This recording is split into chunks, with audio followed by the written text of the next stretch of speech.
Alors on se retrouve aujourd'hui pour une petite vidéo de présentation de mon coin scrap qui m'a été demandé. Donc on peut pas vraiment parler d'une scrap room, c'est vraiment donc un endroit qui se trouve dans ma chambre. Donc ici c'est mon bureau, donc c'est pas essentiellement un bureau scrap, c'est mon bureau en général. Et donc ma desserte et un petit bloc de tiroir. Donc je vais commencer par mon bureau. Donc ici on peut voir un pot, donc c'est de la récupération, c'est un pot de Nutella avec mes pro marqueurs, des marqueurs or et argent, un crayon et là c'est un peu tout le reste, tout ce qui est stylo, tout ce qui est pas vraiment scrap en fait. Après on a ma trousse, donc avec cutter, des stylos à pointe fine, des stylos gel, enfin un peu tout le reste. Donc après je vais vous montrer les tiroirs. Donc avant les tiroirs je vous montre ce qu'il y a ici. Donc là tout d'abord on a le classeur où je range toutes mes chutes. Donc par couleur, donc d'abord mes gabarits. Donc mes gabarits de tags, les plus petits tags et des autres gabarits que j'utilise pas trop. Là on a quelques dessins que j'ai fait si je manque d'inspiration pour faire un peu doodling sur mes pages. Et finalement les chutes. Donc là je savais pas où mettre cette couleur de chute, du coup je l'ai mise seule. Là on a tout ce qui est bois et craft. Les chutes multicolores. Le rouge. Le rose. Le mint. Le bleu. Le jaune. Le vert. Bon là il n'y en a pas beaucoup, donc on arrive vers la fin. Ça c'est tout ce qui est gris, noir et blanc. Et quelques chutes orange, ainsi que le reste que je ne sais pas où mettre avec un calque embossé également. Donc ça c'est pour le classeur des chutes. Et donc vous avez vu qu'il y a un deuxième, excusez-moi je pose vite la caméra. Il y a une deuxième boîte. Donc dans cette boîte, excusez-moi ça va être le bordel, je peux pas dire autrement. J'ai rangé tout ce qui est donc papier canson, papier de couleur et papier calque. Donc c'est pas très bien trié, donc vous voyez, donc j'en profite pour vous dire que je suis très déçue de ce papier. Donc c'est la marque Repère, la marque de Leclerc, parce que il ne résiste pas du tout à l'aquarelle. Et j'arrive pas à le découper au cutter sans qu'il se désintègre. Donc voilà, si vous voulez un papier de qualité, évitez celui-là et privilégiez plutôt le canson. Je crois que c'est... Ah non, excusez-moi, c'est du 180 grammes. Donc je ne sais pas si le 220 est mieux, mais je préfère pas essayer. Voilà, donc comme j'ai dit, du calque et des papiers de couleur. J'ai également acheté du papier noir. Voilà, c'est tout pour cette boîte. Et on va maintenant passer au tiroir. Donc voilà, j'ai juste vite fait ranger la boîte. Et on va passer au rangement donc dans mes deux grands tiroirs. Premièrement, j'ai ici donc un embellissement en bois que j'arrivais pas à ranger dans la petite boîte. Mais sinon dans cette boîte, on a plutôt donc les embellissements volumineux comme les badges ici. Quelques embellissements en bois ici. Les épingles, ou les pinces à linge, pardon, et des petits appareils photo en bois. Ici, c'est des écritures que j'ai imprimées moi-même. Bon, par contre, je suis pas très contente de la couleur. C'est un bleu assez spécial. Bon, ça va faire le focus ou pas? Je pense que ça va pas le faire. Et ça, c'est des découpes dans des papiers. Après, en dessous, c'est les embellissements volumineux, mais que j'utilise un peu moins. Donc, on a... Ça, c'est des embellissements en bois de chez l'Incroyable, je crois. Après, on a pareil des découpes dans les papiers avec des petits vœux pour les cartes. Après, des sequins, des petites perles, des champignons et des roses. Après, on a des sequins. Donc ça, c'est les sequins de Noël. J'ai aussi des rubans de Noël. Après, dans le fond, là-bas, j'ai des cœurs en bois. Ça, c'est des trombones. Donc que je voulais customiser, mais que j'ai toujours pas fait. Ça, c'est de la dentelle. Une cordelette. Un ruban. Donc tout ce qui est ruban, cordelette, ça se situe par ici. Et là, on a mes twines. Après, je vais passer donc à côté. Ici, j'ai mis donc les écritures que j'ai imprimées. Je les ai pas découpées parce que sinon, je les perds un peu partout. Après, j'ai mis dans des boîtes donc de Ikea. Là, on a une grande boîte de Ikea. Des boîtes plastiques, enfin qui ne se ferment pas. C'est ce qu'ils ont dans le rayon cuisine. Je sais pas si vous voyez de quoi je parle. Donc j'ai pris une grande et j'ai mis une petite dedans. Donc dans la petite, j'ai utilisé des anneaux, donc des anneaux de scrap qui étaient trop grands pour réaliser un album. Pour accrocher donc tout ce qui est autocollant et aussi coin photo. Donc j'ai plusieurs stickers, j'ai des demi-perles en stickers, des stickers comme ça, des enamel dots aussi. Après, je vais enlever ça. Là, on a tout ce qui est découpe, donc die cuts. Donc j'ai essayé pour mes nouvelles die cuts de les mettre dans des pochettes pliées. Je vais monter pour que vous voyez un peu mieux. Donc j'ai utilisé des pochettes donc, que j'ai pliées en deux. Et j'ai scotché donc le nom de la collection ici. Et j'ai donc jeté l'emballage d'origine. Vu que la pochette est pliée en deux, les die cuts ne peuvent pas s'échapper comme on dirait. Et voilà, donc j'ai fait ça pour tout ce qui est nouveau. Après les anciennes, j'ai gardé ça. Mais ce qui m'embête un peu, c'est que l'adhésif derrière commence un peu à affaiblir et il colle plus très bien. Du coup, il y a quelques die cuts, excusez-moi, qui se font la malle. Et voilà. Et finalement, au fond, on a quelques embellissements que j'ai fait moi-même. Là aussi, c'est des embellissements maison. On a des cœurs qui se sont un peu donc fait la malle parce que leur emballage ne collait plus. Et on a tout au fond les brads. Donc j'en ai vraiment pas beaucoup et je les ai presque tous utilisés. Donc voilà. Je vais remettre ça en place. Là, on a un petit papier que j'ai récupéré et que j'aimerais utiliser sur une de mes pages, mais je ne sais pas encore laquelle. Des petits stickers 3D de chez Action. Et là, c'est des embellissements que je n'ai pas encore utilisés et que je ne sais pas où ranger. Ici, on a tous mes papiers, mes petits blocs de papier, mes napperons. Ici, on a un livre. C'est un livre que ma mère m'a donné parce qu'elle a fini de le lire et elle voyait pas l'utilité de le garder. Ici, on a donc les napperons blancs, les napperons dorés. Au fond, que j'utilise un peu moins. Donc oui, ça c'est l'autre papier d'American Craft. Je crois que c'est d'American Craft, je ne sais plus. Et donc j'ai un peu du mal à vous montrer. Là-bas, c'est des blocs un peu de Cultura. Je crois, non, j'ai pas de blocs de chez Action. Et du coup, je les utilise pas trop ceux-là. C'est pour ça que je les ai mis au fond.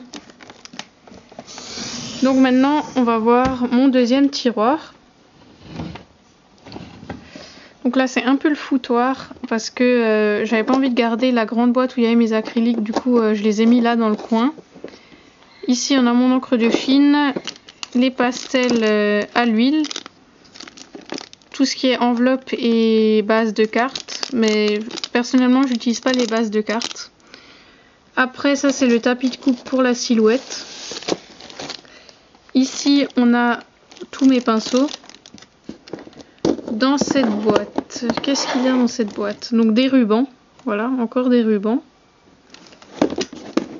Et là-bas, on a tout ce qui est carterie, il me semble. Je vais te regarder. Oui, je n'ouvre pas souvent ces boîtes. Mais voilà, c'est tout ce qui est carterie, donc des enveloppes et des bases de cartes. Et finalement, pour finir avec ce tiroir, on a ici donc tout ce qui est photos que je n'ai pas encore scrappé. Là, les photos que j'ai fait développer. Et là, des photos que j'ai imprimées et que je dois utiliser du coup. Voilà. Donc maintenant, je vais passer donc à ma desserte. J'ai trouvé ça très utile d'utiliser une desserte, parce que on a tout à portée de main.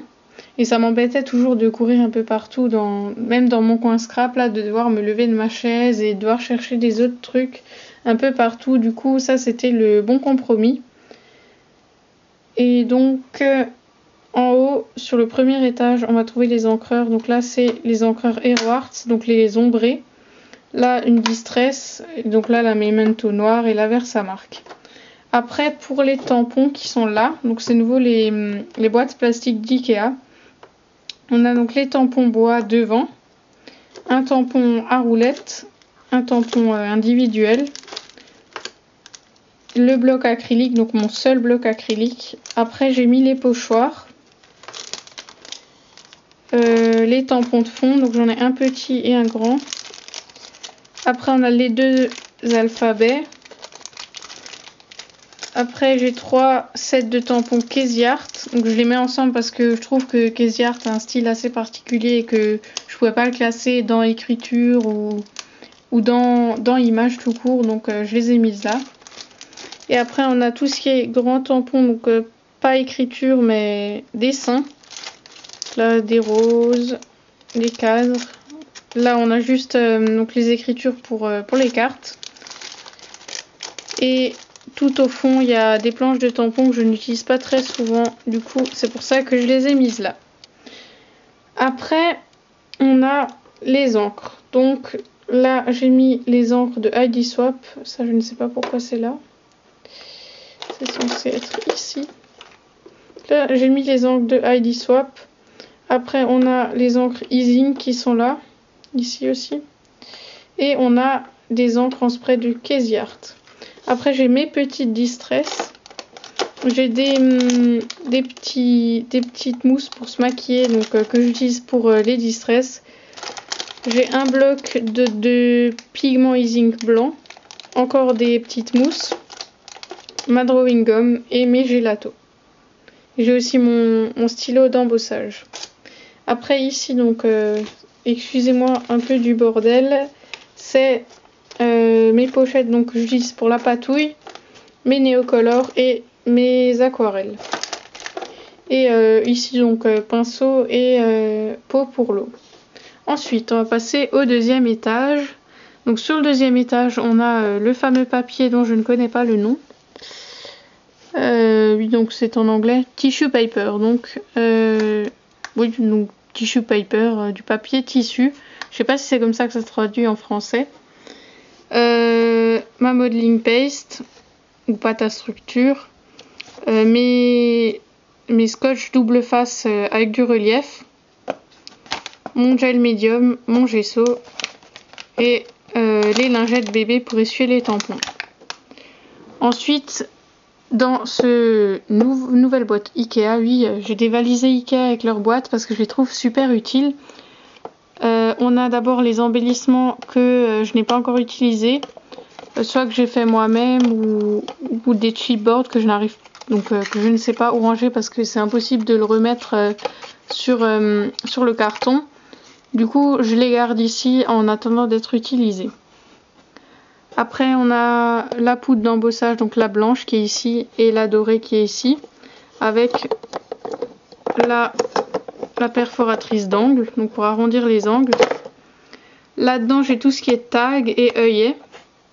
Et là, pour finir, j'ai mes cartes Project Life, donc triées avec des petits intercalaires. Au début, je les ai triées par collection, mais je pense que là, c'est plus trop bien trié parce que une fois qu'on sort une carte d'un intercalaire, on ne sait plus où la remettre. Et du coup, il faudra que je revoie ça une fois. Voilà, donc c'est tout pour cet étage. Ensuite, au fond, c'est un peu le bazar. J'ai ma planche pour découper avec mon cutter, mon pistolet chauffant, mon pistolet à colle. Et là, donc, dans cette grosse boîte, j'ai tous mes masking tape. Ensuite, je voulais également vous montrer au passage, donc là j'ai mis ma stylouette ici, du coup elle est juste à côté de mon bureau et ça me permet de la brancher à l'ordinateur aussi assez facilement. Et donc dans cette tour, j'ai mis tous les projets qui sont en attente, donc je dis tous les projets comme si j'en avais beaucoup. En général j'ai un mini album dedans, enfin par exemple des photos ou des embellissements que j'ai envie d'utiliser pour cet album. Et là vous voyez qu'il y a des matériaux qui dépassent, c'est parce que je stocke aussi les matériaux que je ne sais pas où mettre. Donc tout ce qui est papier craft et ce papier que j'ai récupéré sur le sapin de Noël. Ensuite, juste au-dessus de ça, on a donc aussi un porte-document accroché au mur de chez Ikea. Donc avec tout en haut, ici, les papiers 30 x 30. Donc on a les papiers craft noir et blanc, donc les papiers neutres si je puis dire. Un bloc de papier, donc c'est pas un 30-30, celui-là je crois que c'est un 15 x 20. Après on a un 30-30 que je n'ai pas encore trop utilisé et que j'attends d'utiliser. Je ne sais pas pourquoi je l'économise comme ça. Après on a des papiers 30-30 ici qui ne sont pas dans des blocs. Et un bloc 30-30 que j'ai presque fini. Après on a tout ce qui est pochette, donc pochette Project Life et pochette normale. Là c'est les chutes, les grosses chutes de papier. Et finalement dans le dernier on a les chipboards et les papiers que je découpe, comme par exemple les papiers avec les fleurs ou les papiers avec les labels, avec les appareils photo, avec les rosaces. Et tout ce qui est alphabet sur le devant. Maintenant que je réfléchisse où vous emmener, je ne sais pas. Je vais vous emmener sur le côté. Parce que là j'ai encore quelque chose à vous montrer. Donc là c'est un meuble Ikea quoi. Donc non, je ne suis pas sponsorisée par Ikea, mais j'ai vraiment tout acheté là-bas parce que je trouve ça vraiment trop pratique. On a donc là mes mini-albums. Là-dedans on a tout ce qui est réalisation du type tag ou autre que je ne sais pas où ranger. Là c'est un album de Project Life et un mini-album type Project Life aussi. Je vais vous emmener par là-bas. Donc là c'est ma bibliothèque normale. Et donc là c'est le seul étage dédié au scrap. Avec là-dedans je range mes cartes. Donc c'est un album Artemio. 15 x 15 il me semble. Là c'est mes pochettes Project Life. Donc celles que j'ai réalisées. Mais que je ne sais absolument pas où ranger. Parce que je n'ai pas d'album, de grand album de Project Life. Du coup soit je vais m'en procurer un. Soit il faut que je trouve une solution où je vais ranger ça.